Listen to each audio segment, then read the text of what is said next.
Dear student, आज class 12 की physics के लिए फिर से हम देखेंगे।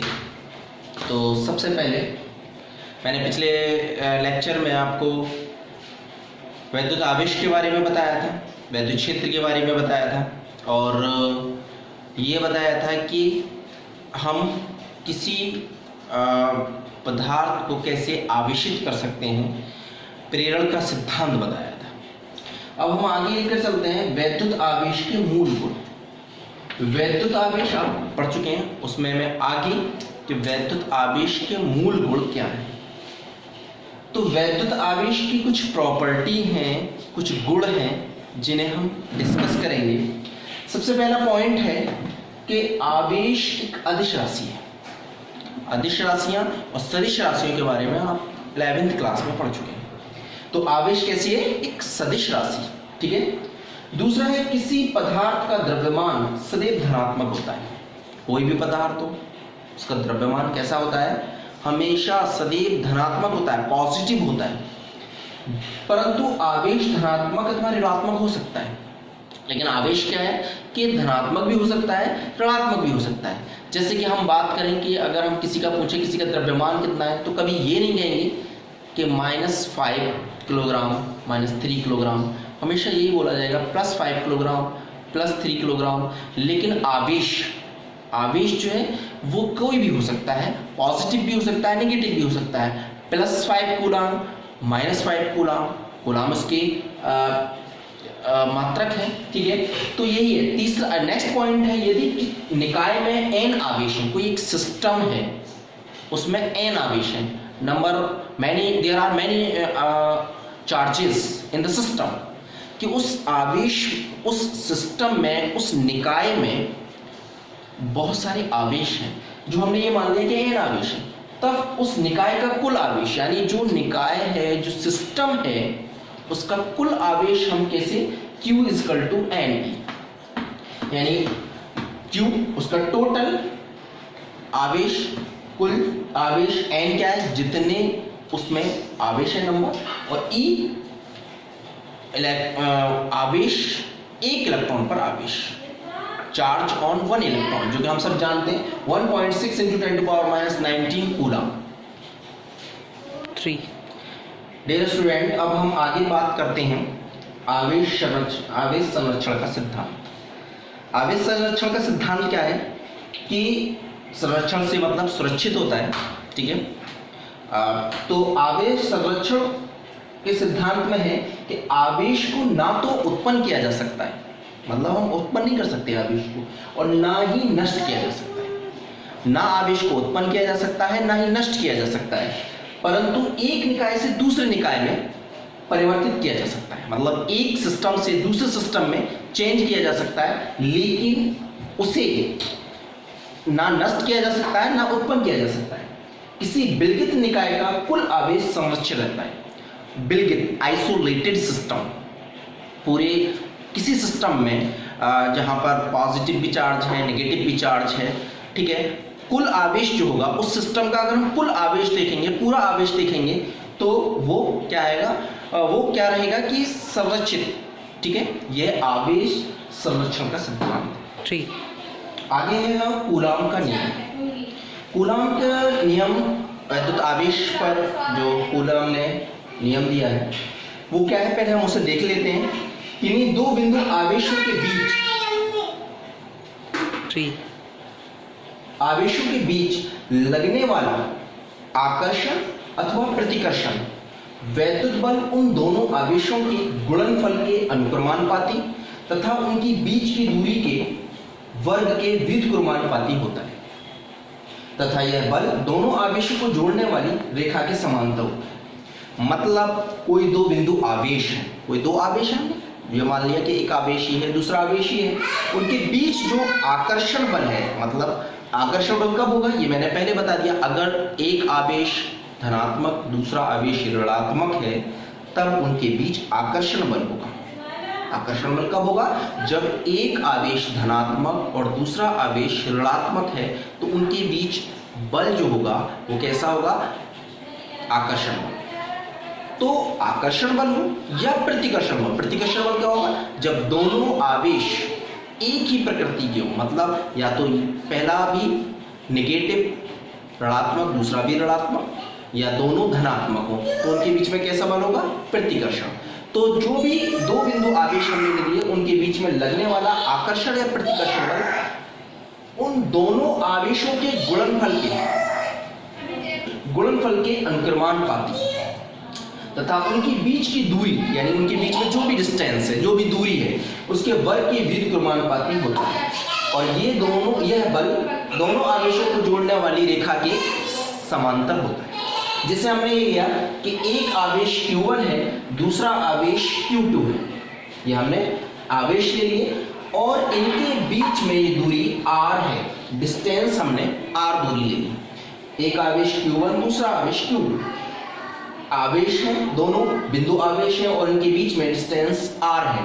तब इनके बीच में जो भी बल है, आकर्षण या प्रतिकर्षण बल, न्यूटन ने दिया कि F, पहली बात क्या बताया, आकर्षण या प्रतिकर्षण उन दोनों आवेशों के गुणनफल के अनुक्रमानुपाती होता है। इज प्रोपोर्शनल बल, यानी F is proportional Q1 Q2, कि दोनों आवेशों के गुणनफल के अनुक्रमानुपाती होता है तथा उनकी बीच की दूरी कितनी है, r, उसके वर्ग के व्युत्क्रमानुपाती है। तो F इज प्रोपोर्शनल 1/r², दूरी के वर्ग के व्युत्क्रम में होता है, ठीक है, अनुक्रमानुपाती नहीं। अनुक्रमानुपाती होता तो F इज प्रोपोर्शनल r² होता, लेकिन व्युत्क्रमानुपाती, यहाँ वर्ड समझें, अनुक्रमानुपाती व्युत्क्रम, ये आप छोटी क्लासेस में पढ़ चुके हैं, व्युत्क्रम अलग है, तो व्युत्क्रमानुपाती होता है तो क्या, 1/r²। अब हम जब इसको सब पूरे मिलाएंगे तो हम कह सकते हैं F is proportional Q1 Q2/r², ठीक है, F is proportional Q1 Q2/r²। अब भी वही है कि वो बल उन दोनों आवेशों के गुणनफल के अनुक्रमानुपाती है और वो बल उन आवेशों के बीच की दूरी के वर्ग के व्युत्क्रमानुपाती है। अब हम F is equal to K Q1 Q2/r², F is equal to, हमने प्रोपोर्शनल हटाया, अनुक्रमानुपाती हटाया, तो एक नियतांक, जहां K क्या है, एक नियतांक है, F बराबर K इंटू Q1 Q2/r²। ये कूलाम क्या है, वैद्युत आवेश के बीच लगने वाले बल का समीकरण। अब देखेंगे हम वैद्युत आवेश के कारण वैद्युत क्षेत्र की तीव्रता, मतलब वैद्युत क्षेत्र की तीव्रता के बारे में हम पहले पढ़ चुके हैं, स्टार्टिंग में चैप्टर में था वैद्युत क्षेत्र की तीव्रता, ठीक है। तो अगर उसे नहीं देखा है तो पीछे जो वीडियोस पड़ी हैं यूट्यूब पर उसे जाकर देखें, ठीक है, और फिर से उसे वैद्युत क्षेत्र की तीव्रता को समझें। तो अब हम निकालेंगे डेरिवेशन में, ठीक है, एक व्यंजक निकालेंगे, वो क्या है कि वैद्युत आवेश के कारण जो वैद्युत क्षेत्र की तीव्रता होती है वो कितनी होती है, हमें इस टॉपिक में ये निकालना है। तो हमने क्या किया कि कोई एक बिंदु, एक आवेश है प्लस Q, ये लिखा है कि माना कोई बिंदु आवेश प्लस Q किसी परावैद्युतांक K के माध्यम में स्थित है। कोई परावैद्युतांक माध्यम K मान लिया हमने, जिसके माध्यम में स्थित है, ये स्थित है, ठीक है।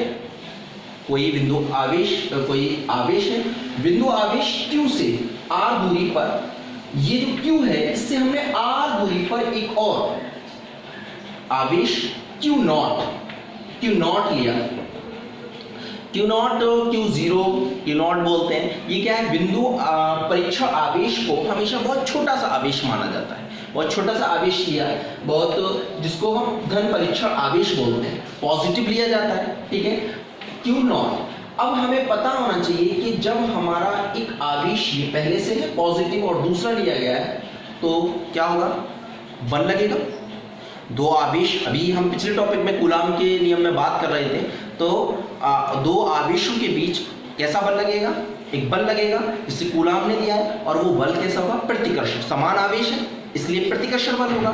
तो हमें पता है कि जो उनके बीच बल लगेगा वो ये होगा, मतलब इसकी डायरेक्शन ऐसी होगी।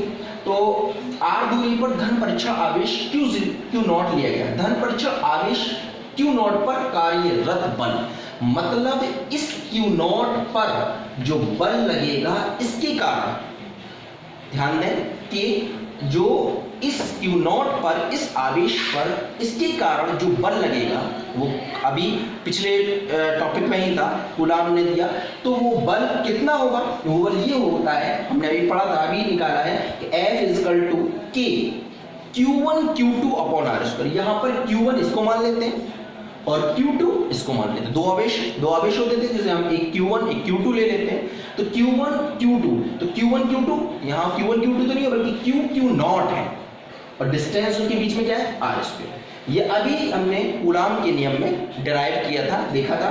तो F is equal to K Q naught upon r square. अब हम इस Q नॉट को यहाँ ले आए, ट्रांसपोजिशन करें, पक्षांतर करें, तो F अपॉन Q नॉट, इधर क्या हो जाएगा? K into Q upon r square. अब हमें पता है कि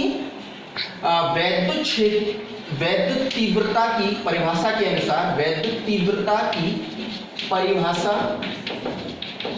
के अनुसार, मैंने तो यहाँ पहले कहा था कि आप वैद्युत क्षेत्र की तीव्रता, वैद्युत क्षेत्र की तीव्रता अगर नहीं आपने क्लियर किया है तो पीछे टॉपिक में क्लियर करें। तो वैद्युत क्षेत्र की तीव्रता की परिभाषा के अनुसार क्या था कि E इजकल टू, मतलब वैद्युत क्षेत्र की तीव्रता थे E, जिसको हम E से करते हैं, उस पर लगने वाला बल और वो आवेश अपॉन के अनुपात के बराबर होता है।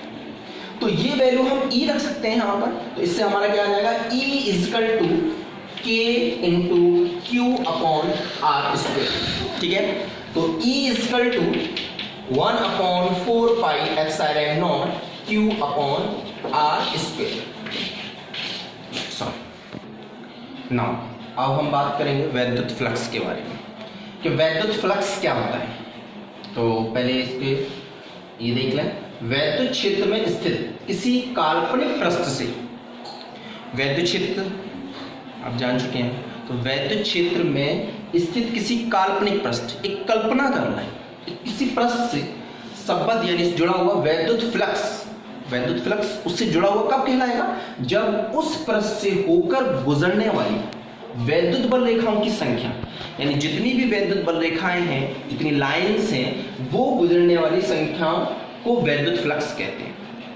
इसे फाई से प्रदर्शित करते हैं। इसका एसआई मात्रक से फाई से प्रदर्शित करते हैं। एसआई मात्रक क्या है? वोल्ट मीटर या न्यूटन मीटर स्क्वायर पर कूलम। अब इसको क्लियर करते हैं कि जैसे हमने ये मान लिया कोई ये काल्पनिक पृष्ठ है, ठीक है, तो इससे जितनी भी वैद्युत बल रेखाएं गुजर रही हैं, अगर हम इतना चाहते हैं इस पृष्ठ से संबद्ध यहां से, तो इस पृष्ठ से जितना एरिया है, जितना क्षेत्रफल है, इस पृष्ठ से गुजरने वाली कुल बल रेखाएं जितनी भी हैं 3, 4, 5, वो उस पृष्ठ का वैद्युत फ्लक्स कहलाएगा, ठीक है। कि जो भी वैद्युत क्षेत्र में कोई भी हम कल्पना कर लेते हैं पृष्ठ से और उससे गुजरने वाली जितनी बल रेखाएं हैं, बल रेखाएं आपको पता है कि बल लगता है, तो हम कल्पना कर लेते हैं कि बल की दिशा जो हम पृष्ठ खींच रहे हैं, जैसे कि हमने एक पॉजिटिव रखा, एक धनात्मक आवेश रखा, एक ऋणात्मक रखा, तो हमें पता है कहाँ से दिशा उसकी क्या होगी कि इधर से धनात्मक से ऋणात्मक की तरफ, धनात्मक से ऋणात्मक की तरफ, ठीक है। तो हमने क्या है कि एक उस रेखाओं को खींच लिया, काल्पनिक रेखाओं को खींच लिया, ठीक है। वो काल्पनिक रेखाएं उस पृष्ठ से जिससे गुजरने वाली, ठीक है, गुजरने वाली जितनी भी उस पृष्ठ से गुजरेंगे, उन रेखाओं को ही हम क्या कहेंगे? वैद्युत फ्लक्स कहेंगे, ठीक है। स्टडी करेंगे। अब हाँ, आगे ये है कि आप वीडियो देखा करें और एक बार में आप समझ में नहीं आया रिपीट किया करें, और जो भी आपको पूछना हुआ करें वो आप व्हाट्सएप में तो नहीं पूछ सकते। दो मेथड है आपके पास, दो तरीके हैं पूछने के, या तो डायरेक्ट मुझे व्हाट्सएप मैसेज कीजिए, ठीक है, वो मेरा नंबर आपको ग्रुप में शो हो रहा होगा, ठीक है, वो दिख रहा होगा, वहां से आप डायरेक्ट मैसेज करके मुझसे क्वेश्चन पूछ सकते हैं, या जो बात नहीं समझ में आई वो पूछ सकते हैं। ये दूसरा मेथड कि कमेंट में कमेंट बॉक्स होता है, जहाँ यूट्यूब पे आप वीडियो देखते हैं, वहाँ कमेंट बॉक्स में नीचे कमेंट करके आप पूछ सकते हैं या उसे बता सकते हैं कि हाँ ठीक समझ में आया। ठीक है, जो भी है तो दो मेथड से आप हर टीचर से, मुझसे ही नहीं, हर टीचर से कमेंट बॉक्स में या फिर आप डायरेक्ट पर्सनल मैसेज करके टीचर से पूछ सकते हैं। Okay, have a nice day.